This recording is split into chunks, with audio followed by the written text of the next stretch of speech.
you're new to the channel, welcome. My name is Rob and I'm on a quest to learn about everything and anything. And this video is about the history of Poland. Cześć everyone and welcome Cześć. to Poland!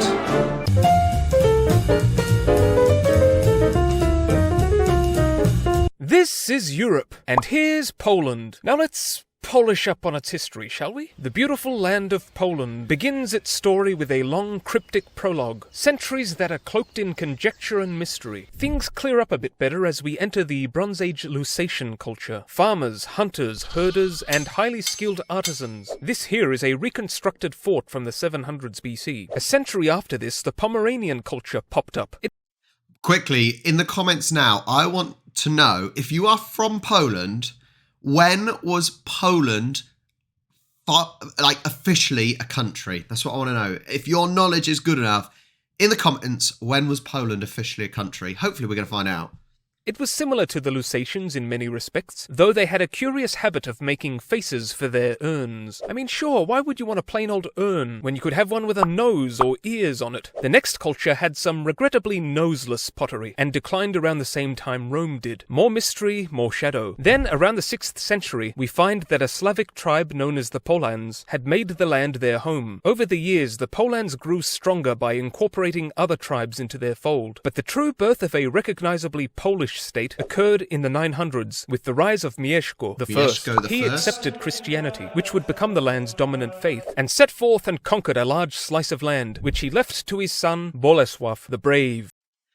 It is interesting because when you look at how nations were formed and when there's wars and conquering and when things are developed, it's normally because of religious people wanting to push their religion. Isn't it? That's normally the why things happen in that sense. Who was crowned first king of Poland and further strengthened and expanded his domains. Naturally, troubles beset the region, and Bolesław III fought hard to regain lost lands. At his death, he divided Poland between his sons, hoping this would prevent their fighting for the throne. Sorry, a king left the country in different sections for his sons. Do we not know what happens when you divide things up? They all want it all, right? If there's a piece of a cake and there's 4 children and you give 4 pieces each, there's always that one that wants the whole cake, right? This is the story throughout history, not just Poland, but throughout history. Look at old little Willy Putin at the moment. If only he'd seen a few of my videos, then he'd know that was never going to happen. That's right, the brothers immediately battled each other for more power, and Poland was disjointed for almost 200 years. During this fractured period, Duke Konrad here invited the German Teutonic Knights to help him deal with the Baltic Prussians up north. The Knights not only subdued the Prussians, but decided to stay and make their own state in the region. More on that later. Now, if the Polish lands were weakened by disunity, they were enfeebled further thanks to the Mongol invasion of 1240. After this, the Mongols invaded again, and slaughtered and enslaved, and then they invaded once more. But this time they weren't so fortunate in their objectives, as the Poles defeated them. Strenuous effort and sprinklings of luck. So Look, I've looked at other Polish videos, and we know the recent history of Poland, right? That it's just war. You know, there's everywhere. At the moment, in recent, we think of the Germans on one side, and the Russians or Soviets on the other side. And that's the real thinking. But actually, we're forgetting about the Mongols, the Prussians, everyone. It's just non-stop. But I think you forget quite often about those ones that were, pre-1300.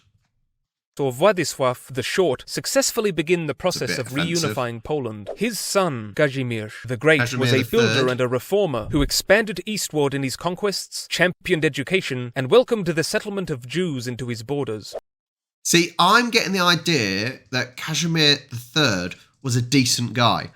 When we were in Poland and we went in this recent trip, so we've been 4 times, in the 4th trip in January just gone, we went to the salt mines and we heard all about what Kazimierz III did there and helped expand and was good to people. He was good to people. For example, we heard the story of how he would allow workers to take what they could take in their hands worth of salt because salt was so valuable It wasn't going to affect him, and it was a good thing to do. So he seems like a decent chap. Under Queen Jadwiga, Poland entered into a personal union with the Grand Duchy of Lithuania. After this new system update, the Teutonic Knights, long a dual thorn in the sides of Poland and Lithuania, became less of a threat. Naturally, conflict brewed between the rival states, and it escalated in 1410 into one of the biggest battles of the medieval era. The Battle of Grunwald saw the Polish and Lithuanians crush the Teutonic Knights, whose power and prestige was decisively diminished. Teutonic rule in Prussia became more and more resented, and this internal strife sparked the 13 Years' War, in which Poland was again triumphant. Meanwhile, Poland developed a political system that was, for its time, notably liberal and tolerant, and the 1500s saw the country enter a golden age of culture and scientific innovation. In 1569, Poland and Lithuania combined into a single state, the Polish-Lithuanian Commonwealth, which was one of the largest and strongest states in Europe.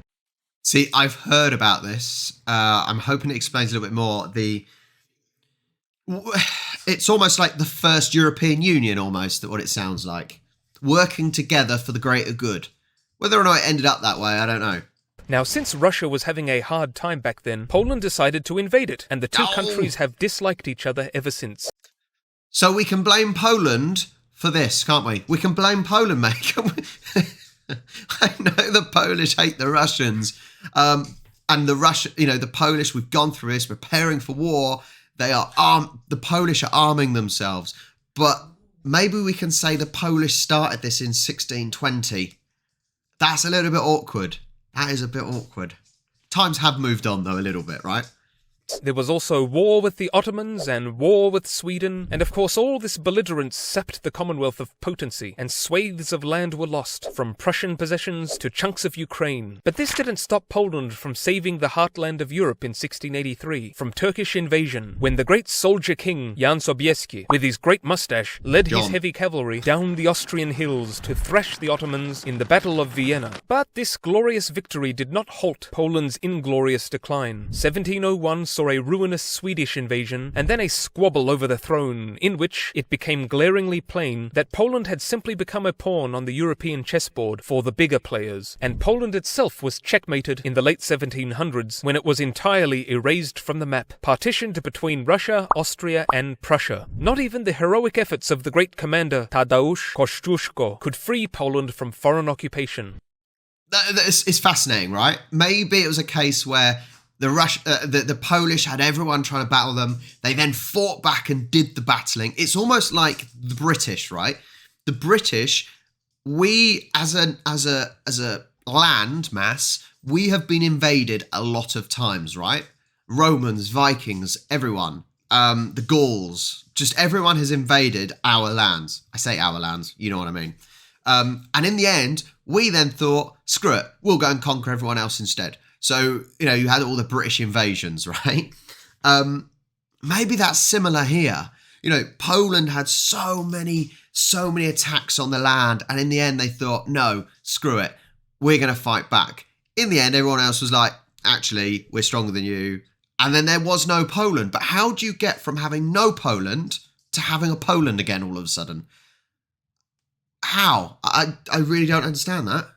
In 1830, Poland tried to unshackle itself again, but the Russians stamped out their hopes in just under a year. So Poland tried again, and Prussia stopped them. So Poland tried again, and Russia beat them down as before. Finally, after World War I, a conflict in which nearly 500,000 Poles had died, Poland was restored as a nation once more. Meanwhile, the communist revolutionary Lenin had taken power in Russia, and he sought to expand westward and spread socialism further in Europe. Poland resisted, and of course it was war. And after Poland's extraordinary and unexpected victory at the Battle of Warsaw, Russia's ambitions were put on hold. Now, throughout the 1920s, Poland worked to fix itself up and modernize, and impressive improvements were made, despite the impact of the Great Depression. Then it was all ruined by two men who give mustaches a bad name, Mr. Hitler and Mr. Stalin.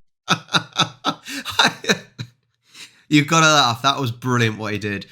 Two men who give moustaches a bad name, Mr. Hitler and Mr. Stalin. I don't think, if I'm honest, I don't think anyone gives a moustache a good name because it's not a good look, but each to their own, right?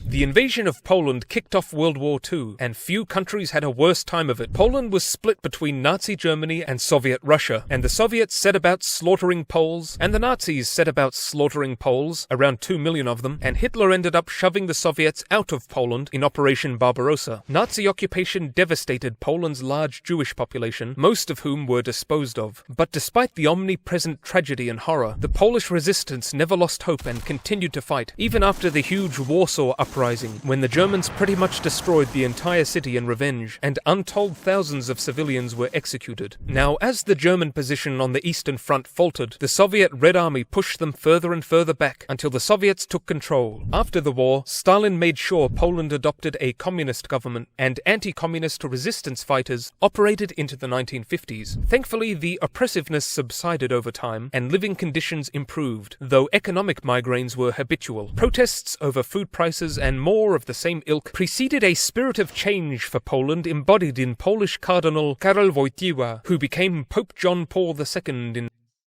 Sorry, how do you... So I didn't know this, right? But so his name isn't John Paul II. It's Karol Vulture?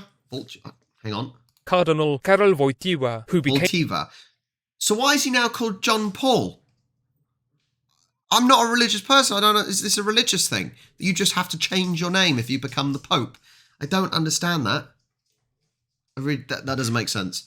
Pope John Paul II in 1978. Poles demanding change found a resounding voice in Lech Wałęsa, leader of the independent trade union Solidarity. Change was demanded and change was attained, and communism collapsed, and in 1990 Wałęsa was elected president. Poland later joined NATO and the EU, and the country today possesses a very high level of human development, high quality of life, and one of the largest economies in Europe, and, impressively, has managed, in spite of its troubled history, to give so much to the world.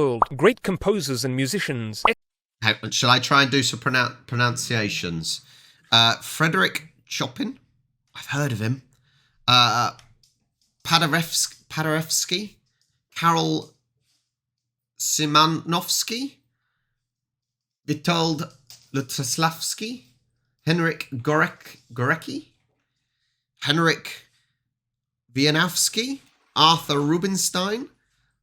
Christian Zimmerman, I know Zimmerman, Tomasz Stanko, and Krzysztof Penderecki. Composers and musicians, excellent writers, brilliant filmmakers, superb scientists, and sensational sportspersons. And their food's delicious. So that's it for Poland, and that's all from me for now. Papa! Thank you. Thank you so much for watching. Really, really interesting. I said there is those similarities with the land of Great Britain. It's so much war and invasion and hungry power mongers. That's the right word. People that just want power. It's insane. And there is always war. Why can't we just get on with each other, for Christ's sake? You don't even have to get on with each other. If you don't get on with each other, just leave each other alone. Now, I'm sure the history of Poland isn't just war. I think this video was making a point of there's been a lot of war going on, and I've no doubt there is a lot more to Poland than that, for sure, in its history. But it's just interesting to look at how much war has gone on. It's fascinating, and it gives you an idea why Poles are like the way they are, stereotypically generalizing, and it makes sense. Hopefully we're going to delve more into some more specifics at a later date, so make sure you hit that subscribe button and make sure you like the video, lajkujcie, subskrybujcie, and I will catch you next time.